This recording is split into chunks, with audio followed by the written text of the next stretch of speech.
दोस्तों वैसे तो हनुमान जी श्री राम के परम भक्त हैं। ना श्री राम के बिना हनुमान रह सकते हैं और ना ही हनुमान के बिना श्री राम। लेकिन ऐसा क्या कारण रहा कि श्री राम के पृथ्वी छोड़ते ही हनुमान जी को पाताल लोक जाना पड़ा? कैसे पाताल लोक के राजा के पास श्री राम जी की इतनी अंगूठियां इकट्ठा हुई? आखिर क्यों हनुमान जी को थाल में सजाया गया? क्या कारण था जो लक्ष्मण ने अपने प्राण त्याग दिए? क्या सच में श्री राम जी की उंगली से अंगूठी खुद गिरी थी या कारण कुछ और ही है? और क्या था श्री राम जी का अपने परम भक्त हनुमान के लिए वो आखिरी संदेश? जानने के लिए वीडियो के आखिर तक बने। दोस्तों ये तो निश्चित है कि मृत्युलोक, भूलोक या संसार में हर जन्म लेने वाला व्यक्ति यमलोक में अपनी मौत का दिन निश्चित करके आता है, क्योंकि ये नियम मनुष्य के तौर पर जन्म लेने वाले हर व्यक्ति पे लागू होता है। और क्योंकि मर्यादा पुरुषोत्तम श्री राम जी ने भी त्रेता युग में एक मनुष्य के रूप में जन्म लिया था, तो उन्हें भी एक न एक दिन ये संसार छोड़ना ही था। रावण के वध, माता सीता की अग्नि परीक्षा और लव कुश के मिलने के बाद श्री राम भी ये जान चुके थे कि अब उन्हें इस संसार से विदा लेनी होगी। लेकिन मृत्यु के देवता यम अयोध्या में आने से डरते थे, क्योंकि अयोध्या और श्री राम के पहरेदार थे केसरी और अंजना के बलशाली पुत्र हनुमान, जिनके बल, शक्ति, युद्ध कला और 8 सिद्धि 9 निधियों जैसी तमाम शक्तियों के आगे मृत्यु के देवता भी नतमस्तक थे। उनके जैसा शक्तिशाली और बलशाली आज तक इस ब्रह्मांड में कोई नहीं हुआ। हनुमान जी श्री राम जी को सिर्फ पूछते नहीं थे, बल्कि उनके लिए कुछ भी कर सकते थे। राम जी भी इस बात से वाकिफ थे, इसीलिए जब उनके पृथ्वी लोक छोड़ने की बारी आई तो एक लीला रची गई। पौराणिक कथा के अनुसार एक रोज सिंहासन पर बैठे श्री राम ये सब सोच ही रहे थे कि तभी उनकी उंगली से एक अंगूठी धरती के बने एक छोटे से छेद में जा गिरी। हनुमान जी ने यह देखा, वहीं राम जी ने भी उन्हें अंगूठी लाने का आदेश दिया। अब हनुमान जी के लिए कहा जाता है राम काज करिबे को आतुर, यानी हनुमान जी राम जी का काम करने के लिए हमेशा तैयार रहते और उनके पास 8 सिद्धियां 9 निधियां हैं। तो वो तुरंत अपने छोटे से रूप में आए और उस छेद के अंदर चले गए। लेकिन इस छेद का कहीं कोई छोर ही नहीं था। तभी हनुमान जी सीधा पाताल लोक में जा गिरे, जहाँ कई सुंदर सुंदर कन्याओं ने उन्हें देखा और सोचा कि कोई छोटा सा बंदर आ गिरा है। उन्होंने तुरंत उस बंदर को उठाया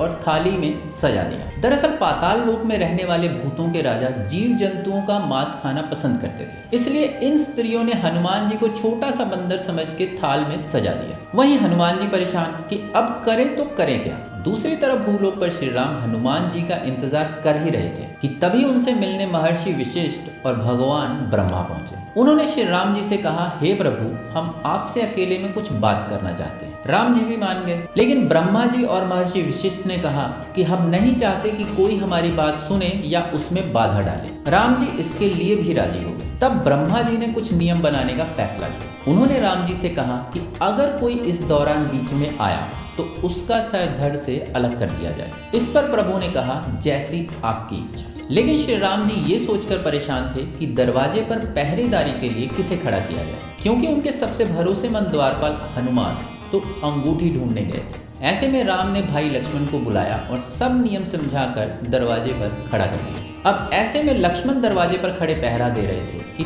तभी महर्षि विश्वामित्र का वहां आना हुआ। वो आते ही लक्ष्मण से बोले कि उन्हें राम से कुछ काम है, इसलिए उन्हें तुरंत राम से मिलना है। इस पर लक्ष्मण ने महर्षि विश्वामित्र को प्रणाम किया, पर अंदर जाने से रोक दिया और कहा कि भाई राम कुछ लोगों से खास बातें कर रहे हैं, इसलिए कोई भी अंदर नहीं जा सकता। इस पर महर्षि विश्वामित्र ने कहा कि ऐसी कौन सी बात है जो राम मुझसे छुपाए, मुझे अभी तुरंत अंदर जाना है। लक्ष्मण ने कहा, आपको अंदर जाने देने से पहले मुझे इजाजत लेनी पड़ेगी, लेकिन मैं तब तक अंदर नहीं जा सकता जब तक भाई राम खुद कमरे से बाहर ना आ जाए। इस पर महर्षि विश्वामित्र को गुस्सा आ गया और वो भड़कते हुए बोले कि अगर तुम अंदर जाकर मेरे आने की खबर राम को नहीं दे सकते तो मैं अपने अभिशाप से अभी के अभी पूरी अयोध्या को भस्म कर दूंगा। अब लक्ष्मण बड़े परेशान। एक तरफ भाई की इच्छा का पालन करना था और दूसरी तरफ महर्षि विश्वामित्र अयोध्या को भस्म करने की बात कर रहे थे। लेकिन अगर लक्ष्मण राम जी के कमरे से बाहर आने से पहले अंदर गए तो मारे जाएंगे, और अगर नहीं गए तो विश्वामित्र पूरी अयोध्या को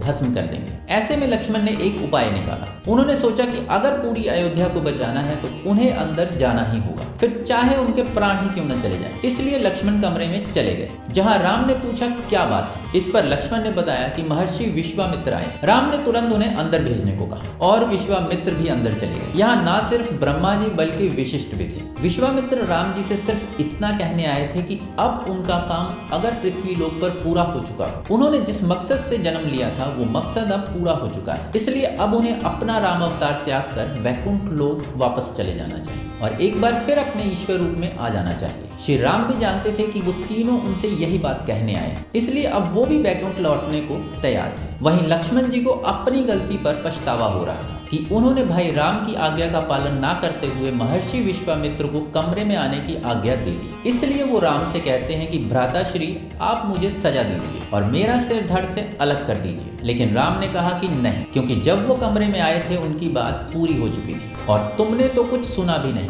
फिर मैं तुम्हें सजा क्यों दूं?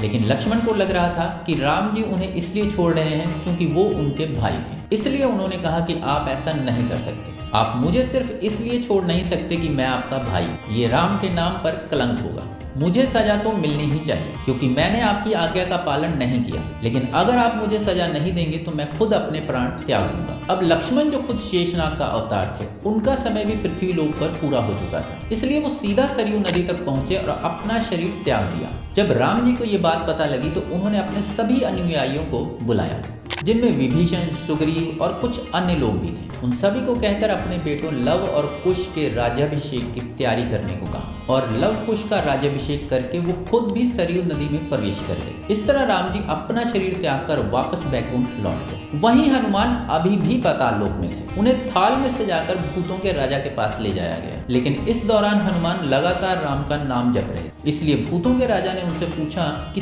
तुम कौन हो? हनुमान ने भी कहा कि मैं हनुमान हूँ और यहाँ अपने प्रभु श्री राम की अंगूठी ढूंढने आया। ये सुनकर भूतों के राजा की हंसी छूट गई। उन्होंने इधर उधर देखा और एक थाल हनुमान जी के सामने लाकर रख दी। इस थाल में बहुत सारी अंगूठियां थी। भूतों के राजा ने कहा कि इसमें से जो भी तुम्हारे प्रभु की अंगूठी है उसे उठा लो। अब हनुमान जी परेशान, क्योंकि थाल में अंगूठियां ही अंगूठियां थी और सभी एक जैसी दिख रही थी। इसलिए उन्होंने भूतों के राजा से कहा कि इस थाल में सभी अंगूठियां एक जैसी हैं और मेरे प्रभु की कौन सी है मैं नहीं जानता। इस पर भूतों के राजा ने कहा कि इस थाल में जितनी भी अंगूठियां हैं वो सभी राम जी की ही हैं, लेकिन तुम्हारे राम की इनमें से कौन है ये तो मैं भी नहीं जानता। हनुमान जी कुछ समझ नहीं पाए कि वो कह क्या रहे हैं, इसलिए भूतों के राजा ने उन्हें समझाते हुए कहा कि इस थाल में जितनी भी अंगूठियां हैं उतने ही राम अब तक अवतरित हो चुके हैं। जब भी पृथ्वी लोक से श्री राम का समय पूरा हुआ है वो अपनी अंगूठी यूं ही धरती में गिरा देते हैं और मैं हर बार उनकी अंगूठी को संभाल कर रख लेता हूँ। अब जब तुम पृथ्वी पर वापस लौटोगे तो तुम्हें अपने राम वहां नहीं मिलेंगे, क्योंकि पृथ्वी पर उनका समय पूरा हो चुका है, इसलिए वो वैकुंठ लौट चुके होंगे। ये सुनते ही हनुमान जी हैरान रह जाते हैं और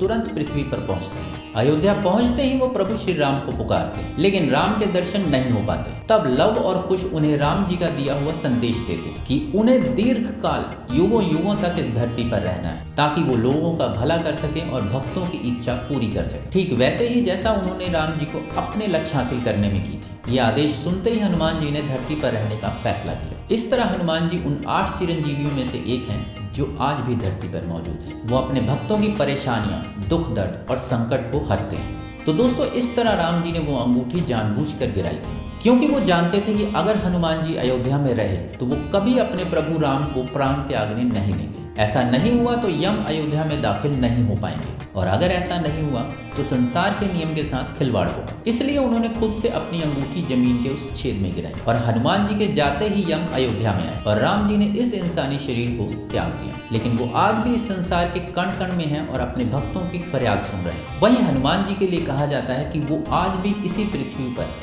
दूर कहीं किसी पर्वत या गुफा में आज भी अपने आराध्य प्रभु श्री राम का नाम जप रहे हैं। वैसे दोस्तों, आपकी इस कथा पर क्या राय है? वीडियो पसंद आई तो लाइक शेयर करके चैनल को सब्सक्राइब और बेल आइकन को जरूर प्रेस कर लें, ताकि हमारी आने वाली वीडियोस आप सब तक पहुंचती रहें। मिलता हूं अगली वीडियो में एक नई कहानी के साथ, तब तक के लिए नमस्कार।